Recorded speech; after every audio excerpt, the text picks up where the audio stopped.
For நம்மளுக்கு வந்து jump count வந்து லாஸ்ட்டாக 3 இருந்துச்சு, அது ரிட்டர்ன் ஆகும் லூப் எண்ட் ஆகும்போது. ஸோ ஜம்ப் கவுண்ட் வந்து 3 ஆயிடுச்சு. ஸோ அதுதான் நம்மளுக்கு அவுட்புட்டில் வந்திருக்கு. ஸோ இதோட கோட் லாஜிக் பார்க்கலாம். ஸோ இதோட கோட் லாஜிக் பார்த்தீங்கன்னா, இந்த மெத்தடில் வந்து நம்ம ஃபஸ்ட்டு n கண்டுபிடிக்கிறோம். நம்ஸ் டாட் லென்த் யூஸ் பண்ணி கண்டுபிடிச்சிடும். இனிஷியலாக எனக்கு டோட்டல் ஜம்ப்ஸ் எவ்வளோன்றது தெரியாது. ஜம்ப்ஸுங்கிறது ஒன்றும் இல்லை, நம்ம கவுண்ட் பண்ணோம் இல்லையா அதை. ஸோ அதனால் நான் வந்து இதை ஜம்ப் கவுண்ட்டுன்னு வச்சுக்கிறேன். ஓகே, அதுக்கப்புறம் ரிட்டர்ன் இங்கேயும் ஜம்ப் கவுண்ட். ஓகேவா? ஸோ அதுக்கப்புறம் எண்டு வந்து எனக்கு தெரியாது இல்லையா? எண்ட் ஈக்குவல் டு 0 பண்ணியிருந்தோம் இல்லையா? இந்த ஃபர்ஸ்ட் எண்டு 0, மேக்ஸ் ஜம்ப் 0 எல்லாமே 0 சொல்லி இனிஷியலைஸ் பண்ணியிருந்தோம். ஸோ அதே தான் நம்ம இங்கே பண்ணியிருக்கோம்.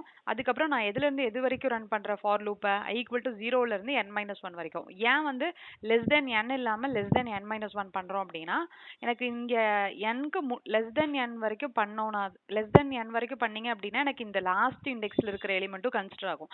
பட் ஆனால் எனக்கு ஜம்ப் கவுண்ட் கண்டுபிடிக்கிறதுக்கு எனக்கு லாஸ்ட் இண்டெக்ஸில் இருக்கிற எலிமெண்ட் வந்து கன்சிடர் பண்ண தேவையில்லை.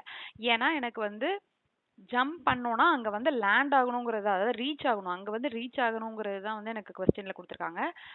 அங்கேருந்து நம்ம திரும்ப ஜம்ப் பண்ண தேவையில்லை. அங்கே ரீச் ஆகிட்டோன்னா அங்கேருந்து திரும்ப நம்ம ஜம்ப் பண்ண தேவையில்லாதனால அந்த இடத்துல ஜம்ப் கவுண்ட் இருக்கா இல்லையாங்கிறத கன்சிடர் பண்ண வேணாம். ஸோ அதனால தான் நம்ம வந்து n-1 வரைக்கும் நம்ம கன்சிடர் பண்ணுறோம்.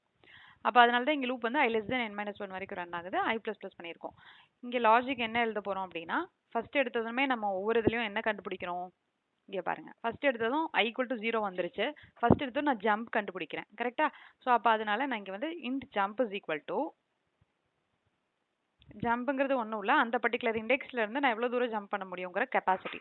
So int jump is equal to, நம்ம எப்படி கால்குலேட் பண்ணுறோம்? அது அந்த நம்ஸ் அரேல இருக்க nums of i ப்ளஸ் அந்த i. ஸோ அதானே பண்ணுறோம் இங்கே. இங்கே பாருங்க, இங்கே பார்த்தீங்கன்னா அதான் பண்ணியிருப்போம். nums of iயும் 0 + 3. 0ங்கிறது இண்டெக்ஸ்.